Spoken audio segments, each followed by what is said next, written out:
শীতের শুরুতে যেমন কাজের একটু চাপ থাকে, ঠিক শীত কমতে শুরু করলেও কিছু বাড়তি কাজ থাকে। এই যেমন শীতের পোশাকগুলো শীতের শুরুতে নামাতে হয়, আবার শীত শেষে সব কিছু ধুয়ে আবার তুলতে হয়।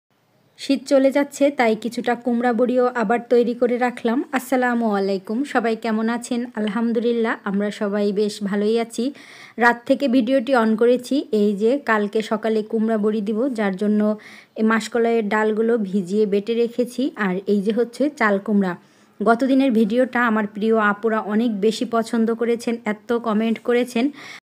সব থেকে বেশি কমেন্ট পেয়েছি কতটুকু ডালে কতটুকু চাল কুমড়া দিব, আর এটা কি চাল কুমড়া কিনা নাকি মিষ্টি কুমড়া, নাকি যেই কুমড়াটা দিয়ে ভাজি খাওয়া হয় সেইটা, এরকম নানান রকমের প্রশ্ন। আজকে সবই বলে দিব। চাল কুমড়া যেটা চালে হয়, অনেক সময় মুরব্বা বানানো হয়, ওই চাল কুমড়াটাই আসলে ব্যবহার করা হয় পাকা থাকা অবস্থায়। আর এভাবে একদম হচ্ছে ঝিরিঝিরি করে কেটে তারপরে চাইলে ব্লেন্ড করে নিতে পারেন, আর পানিটা অবশ্যই ঝরিয়ে নিতে হবে। 1 কেজির জন্য 1 থেকে 2 কাপ চাল কুমড়া হলেই হয়ে যায়। যদিও আমি এত বেশি এক্সপার্ট নই, দেখে শেখা অনেক আপুরা আছেন যারা অনেক বেশি ভালো বানায়, আর এটা তাদের এলাকার একটা ঐতিহ্যবাহী খাবার, যার জন্য হচ্ছে আপুরা অনেক বেশি এক্সপার্ট। তা আমার ভুল ত্রুটি হলে অবশ্যই ক্ষমা সুন্দর দৃষ্টিতে দেখবেন। এর মধ্যে অনেকে হচ্ছে পাঁচফোড়ন দেয় বা জিরে বিভিন্ন রকমের মশলা দিয়ে থাকে, তো আমি শুধুমাত্র চাল কুমড়া আর একটু লবণ দিয়ে এটা ফেটে নিব। এটা ফেটানো খুবই গুরুত্বপূর্ণ, ফেটালে বড়িগুলো খুব সুন্দরভাবে সফট হয়, ফোলে, আর হচ্ছে সিদ্ধ হয় ভালো। তবে সবথেকে দুর্ভাগ্য যেটা, সেটা হচ্ছে বড়ি যেদিন বানাতে যাই সেদিনই রোদ থাকে না। গতকালকে এত পরিমাণে রোদ উঠেছে, তাই ভাবলাম যে আজকে হয়তো যদি বানাই এক রোদেই শুকিয়ে যাবে। তো সকাল থেকেই রোদের ভাব খুব একটা ভালো না। তো এই তো বড়িগুলো বানিয়ে নিচ্ছি। মেয়ে মানুষের একটা নিয়ে ব্যস্ত থাকলে হয় না, সব কাজই কিন্তু ফাঁকে ফাঁকে করে নিতে হয়। এর ফাঁকে আমি কিন্তু সকালের নাস্তাটাও তৈরি করে নিয়েছি। আপনারা হয়তো দেখেছেন প্রেসার কুকারের মধ্যেই হচ্ছে একবারে চাল ডাল দিয়ে খিচুড়ি বসিয়ে দিয়েছি, আর সিটি কয়েকটা দেওয়ার পরে বন্ধ করে আমি এই যে ছাদে চলে এসেছি। তত সময় পর্যন্ত হয়ে যাবে, আর নিচে যেয়ে বাবাইটাকে খেতে দিতে পারবো। তো এই তো এর মধ্যে বড়িগুলো বানানো শেষ, আর বাসায় চলে এসেছি। সকালে খুবই সংক্ষিপ্ত খাবার, সকালে এই টাইপের খাবারগুলোই কিন্তু বেশি ভালো লাগে। সকালের খাবার শেষ না হতে হতেই দুপুরের খাবারের সময় হয়ে যাবে, তাই হচ্ছে রান্নাবান্না শুরু করব। তার আগে কিছুটা কেটে নিয়েছি, আর এই ফাঁকে মানে এই যে সবজিগুলো কাটছি, সবজিগুলো কাটার আগে ঘর ঝাড় দিয়ে মুছে পরিষ্কার করে নিয়েছি। একসঙ্গে সব কাজ যদি রান্নার শেষে করতে যাই তখন কিন্তু চাপ পড়ে যায়, তাই ফাঁকে ফাঁকে কিছু কাজ করার চেষ্টা করি। আবার হচ্ছে দেখা যায় যে সকালের নাস্তা খেয়েও কিছু কাজ করি।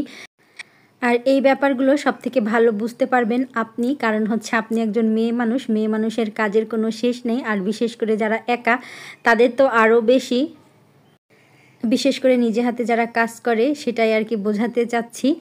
আর মিষ্টি কুমড়া বেশ কয়েকদিন ধরে খাওয়া হচ্ছে, ছেলেটাও পছন্দ করে, আরও পছন্দ করে বলেই কিন্তু আরও বেশি খাওয়া হচ্ছে। গতকালকে কিছুটা এই যে মটরশুঁটি হচ্ছে সিদ্ধ করেছিলাম, আর বাকিগুলো আজকে আবার সিদ্ধ করে নিয়েছি। বাবাইটা তো বেশ পছন্দ করে, তো ভাবলাম ওর জন্য বাকিটুকু আজকে রয়েছে এগুলো করে দেই, না হলে একদম হচ্ছে পেকে ঝরে যাবে। এমনিতেই সবগুলো অনেক পাকা ছিল। মটর কলাইগুলো বা মটরশুঁটিগুলো পাকা থাকলে এমনিতেই দেখা যায় যে 2-1 দিন ঘরে থাকলে এগুলোর বিচি বের হয়ে যায়, সেইগুলোও কিন্তু একটু তেলে ভাজা যায়। তবে আমার ছেলেটা এভাবে লবণ দিয়ে সিদ্ধ করে দিলে বেশি পছন্দ, যার জন্য আমাকে এভাবেই করতে হয়। এই ফাঁকে এই তো সব সবজিগুলো কেটে ধুয়ে গুছিয়ে নিয়েছি। মিষ্টি কুমড়া তো বিভিন্ন রকমভাবে খানি, তবে পুঁটি মাছ দিয়ে কেউ কখনো রান্না করেছেন কি না জানি না। আজকে আমি হচ্ছে পুঁটি মাছ রান্না করব মিষ্টি কুমড়া দিয়ে, আর ছোট মাছ রান্না করব। এই 2টা রকমের রান্নাই করব। এখন পর্যন্ত যে সকল প্রিয় আপুরা আমার ভিডিওটি দেখছেন, ভালো লাগলে প্লিজ একটি লাইক দিতে ভুলবেন না। ছোট মাছ রান্না করব আগে, ছোট মাছ রান্না বলতে একবারে হাতে মেখিয়ে দিব। তবে বাইন মাছ টাইপের মাছ হলে কিন্তু কষিয়ে রান্না করা যেত, যেহেতু এইখানে ছোট মাছ বলতে বেলে মাছ, আর বেলে মাছগুলো এত ছোট যে যদি আমি কষাতে যাই তেলের উপরে মশলা দিয়ে, তখন কিন্তু বেলে মাছগুলো একদম ভর্তা হয়ে যাবে, যার জন্য হচ্ছে হাতে মেখে দেওয়া। এখানে আমি মাছের মধ্যে দিয়েছি একটু বেশি পরিমাণে পেঁয়াজ, কাঁচামরিচ, সামান্য একটু রসুন আর জিরে বাটা, এরপরে লবণ, হলুদ আর তেল দিয়ে হাত দিয়ে মেখে দিয়েছি। আমি কিন্তু কাঁচামরিচ দিয়ে রান্না করব, তাই শুকনো মরিচটা এখানে দেওয়া হয়নি। ছোট মাছ চচ্চড়ি সবসময় কাঁচামরিচ দিয়ে করলে বেশি ভালো লাগে খেতে। হাত দিয়ে মেখে দেওয়ার পরে সামান্য একটু হাত ধুয়ে পানি দিয়ে ঢেকে দিয়ে রান্না করে নিব। আর এখানে আমি সবজি দিয়েছি হচ্ছে ফুলকপি আর একটু আলু, একটু সিম খুবই ছোট ছোট পাতলা পাতলা করে কেটে দিয়েছি যাতে মাছের সঙ্গে সিদ্ধ হয়ে যায়। খুব বেশি নাড়াচাড়া করব না, এতে করে বেলে মাছ ভেঙে যাবে। তো হালকা করে একটু কিছু সময় পরে আমি এই যে নেড়ে দিচ্ছি। এর মধ্যে আর নাড়া হবে না, যার জন্য উপর দিয়ে কিছুটা টমেটো দিয়ে এভাবেই ঢেকে পানি একদম শুকিয়ে যাওয়া পর্যন্ত থাকবে। আর যখন একদম পানি শুকিয়ে যাবে তখন নামিয়ে নিব। কাজের ফাঁকে ফাঁকে আমি কিন্তু রান্নার ফাঁকে ফাঁকে কিছু কাপড় ছিল যেগুলো বেলকনিতে দিয়ে দিয়েছিলাম, তো সেগুলো শুকিয়ে গিয়েছে। আর এই তো তুলে নিয়েছি। এক হাতে দেখুন মেয়ে মানুষকে কত কাজ করতে হয়, সব দিকে খেয়াল রাখতে হয়। মনে হয় একটা দিক না হলে আর একটা দিক হয় না। এগুলো আসলে কারো বোঝার সাধ্য নাই একটা মহিলা মানুষ ছাড়া। মনে হয় বাসায় বসে কি কাজ করে, কি এমন কাজ, সারাদিন তো বাসায়। কিন্তু বাসাটা যে পরিষ্কার পরিচ্ছন্ন রাখতে গেলে তার পিছনে কতটা সময় ব্যয় করতে হয়, এটা কিন্তু একটা মহিলা ছাড়া আর কারোই বোঝার উপায় নাই, তাই না আপুরা? কথা বলতে বলতে তো রান্নাবান্না প্রায় শেষের দিকে। আর এর কাজের ফাঁকে ফাঁকে রান্নাও করে নিয়েছি, যেটা আর ক্যামেরা বন্দি করা হয়নি।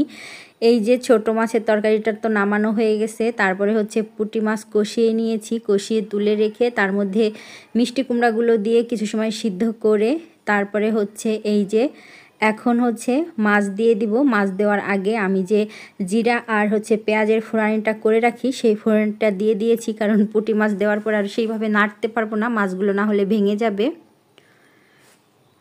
মাছগুলো যেহেতু আগে থেকেই হচ্ছে কষিয়ে সিদ্ধ করে নেওয়া, তো খুব একটা জাল দেওয়ার প্রয়োজন নেই। তো এভাবেই হচ্ছে আমি মাছগুলো দেওয়ার পরে একটু লবণ দিয়ে তারপরে কিছু সময় ঢেকে জাল করে নিব। মিষ্টি কুমড়োগুলো কিন্তু একেবারেই সিদ্ধ হয়ে গিয়েছে। এক এক এলাকার রান্না কিন্তু এক এক রকমের। জানি না আজকের রান্নাটা আপনাদের কেমন লাগবে, আশা করি হয়তো ভালোই লাগবে।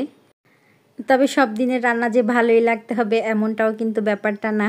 তবে আমার কাছে ভালোই লেগেছে বলেই কিন্তু মিষ্টি কুমড়া দিয়ে পুঁটি মাছগুলো রান্না করা হয়েছে। বেশ অনেক সময় অফ ক্যামেরায় থাকার পরে বাবাইটা তো ছোটো মাছ সেভাবে বেছে খেতে পারে না, যদি বেছে দেই সুন্দর করে তাহলে খেয়ে নেবে। আজ এই পর্যন্তই, পরবর্তীতে আবার ভিডিওতে কথা হবে। সবাই ভালো থাকবেন, সুস্থ থাকবেন, আল্লাহ হাফেজ।